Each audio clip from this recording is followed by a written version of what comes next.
this is Claire and welcome to Needle Say More.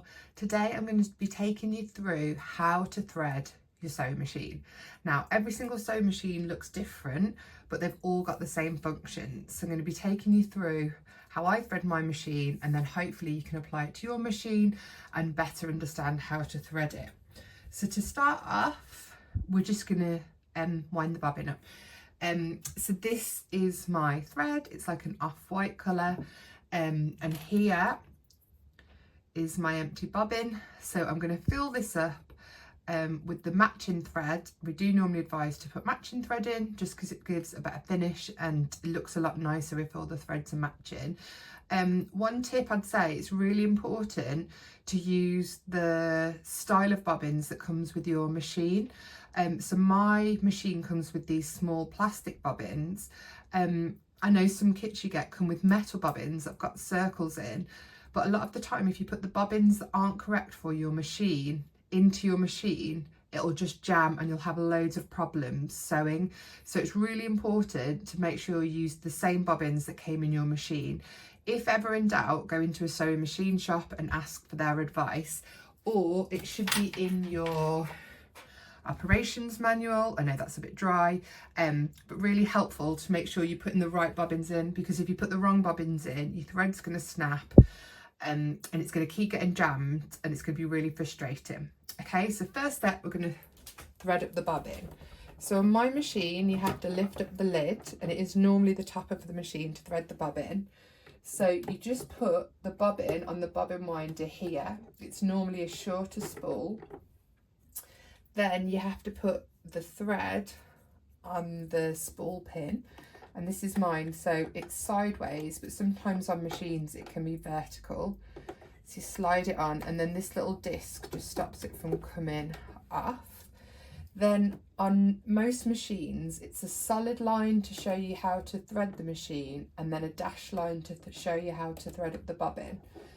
So I'm going to follow the dashed line, so 1, 2, 3 comes behind here, and it's really important on your machine with your tension guide that you get your thread clicked under correctly. I don't know if you can hear that popping in. If it's not, your bobbin will wind up really woolly, and you'll have loads of loops sticking off it, and that's not what we want. We want it nice and tight. So wrap it round a couple of times. And then my machine's got a thread cutter here, but you can just cut the thread so you don't have 2 threads when you're sewing. Then you have to click it to the right to engage the bobbin winder, and all machines will have a bit like here to tell the machine that you want to engage the bobbin winder. Turn the machine on, and then I'm just going to fill the bobbin. So I'll catch up with you when it's all wound and we're ready to thread. Okay, so my bobbin is now fully wound, so I'm just going to snip the thread and I'm ready to put my bobbin in. Now on this machine it's what's called a top loading bobbin, so there's just a little cover here which I take out and I put my bobbin straight in. Some machines they'll have a bobbin case, which is a metal case that you have to put the bobbin in before you put it in the machine, and it will be kind of underneath the machine here. So again, in your manual it will tell you which way the bobbin needs to go in. So this machine, it has to go in like the letter P, so the thread is on the left hand side. If you're having trouble with your bobbin and it seems to be snapping and doesn't seem to be working correctly, if you have tried it with the thread on the left and it's still not working, I'd try it with the thread on the right, like the letter Q, and sometimes this can really help, because if the thread's not the right way around in your machine, it will keep breaking. So you're going to pop the bobbin in there, and then this one you pull it round in these little grooves and you cut it. But in a lot of machines you have to use the top thread to loop it up. I'm lucky with this one you don't have to do that. So I'm just going to put the cover on, and like I said earlier, we're going to follow the solid line round to thread the machine. So we're going to go 1, 2, comes round here, down for 3, up, and then the thread taker is just inside 4. If your thread taker isn't threaded correctly, your machine will make a chunk noise before eventually knotting. So this bit here where the thread take up is one of the most important parts of the machine. So this is like a metal arm that moves up and down with your needle. So if that's not threaded, it can cause a lot of problems. Then you're going to bring it down behind the thread guide. And then with this, it's got a self-threading needle, a needle threader, and the picture of how to do this is here. So you have to take it through this little notch here, through these 2 plates for 7, and you trim it on the thread cutter on the side of the machine. And then there's a little lever here, and you just have to press it down quite firmly and it threads the machine. If I didn't have one of those, I would make sure that I was threading my needle from the front through that small hole at the bottom. Again, with your machine, it's worth making sure that you're using the correct needles for your machine. So this machine is a Brother machine, and if I ever use needles that aren't compatible with it, the machine will not work at all. It'll work for maybe 3 or 4 stitches and then it'll keep jamming. So it's really important that you've got the correct needles for your machine. So when you're ready to sew, and I'd always recommend starting on a scrap before you start sewing, you need to put your material in and test it just to make sure your machine is working correctly. So if you put your fabric underneath, you've got what's called the presser foot here.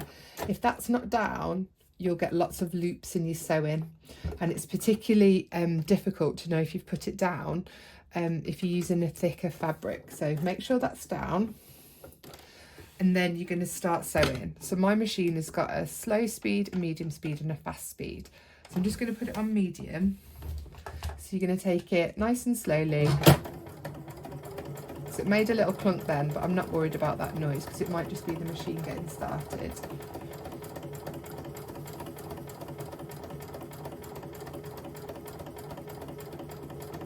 So then get to the end. My machine's got a scissor button here that you can press to cut the threads, but if I didn't have that, I could take it to the side here, and there's a little thread cutter on the side, and most machines have this, and you can just cut off any loose threads that way if you want. So looking at this stitching, I can see the stitches are really neat and even. They're really flat to the fabric. If I look on the back, it's the same on the back.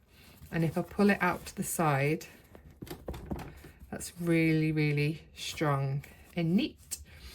So on your machine, if I just tilt this one here,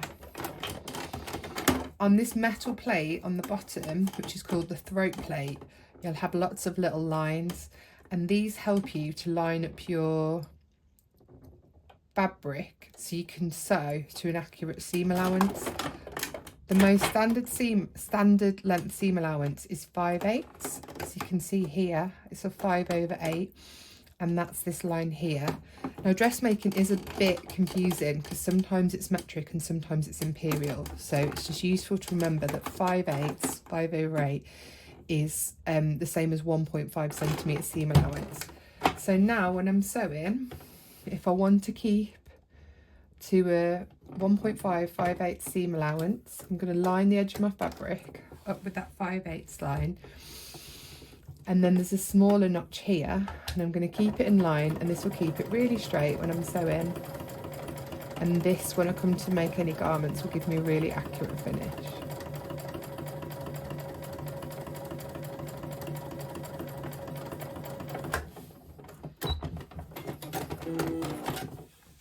So there we go. So that should be 1.5 centimetres all the way down.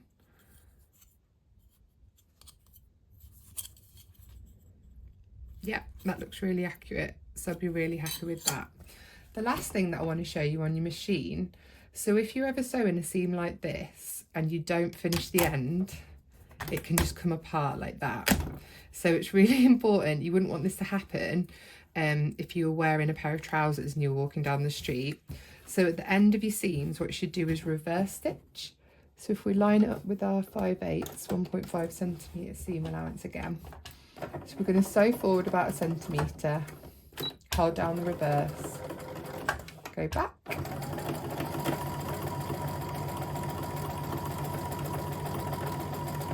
sew all the way to the end, reverse, and then press the scissors.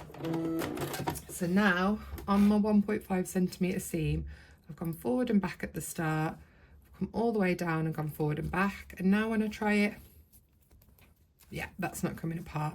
That's a really neat 1.5 centimetre seam. So I know I've threaded my machine correctly because all these stitches are lying nice and flat and flush to the fabric. They're all even, and when I look from the side, that's a really strong, accurate seam. If you're ever having any problems threading your machine or it's not working properly, I'd go back and go through all of these stages, and it probably will just be something really small that you need to fix just to get it working again.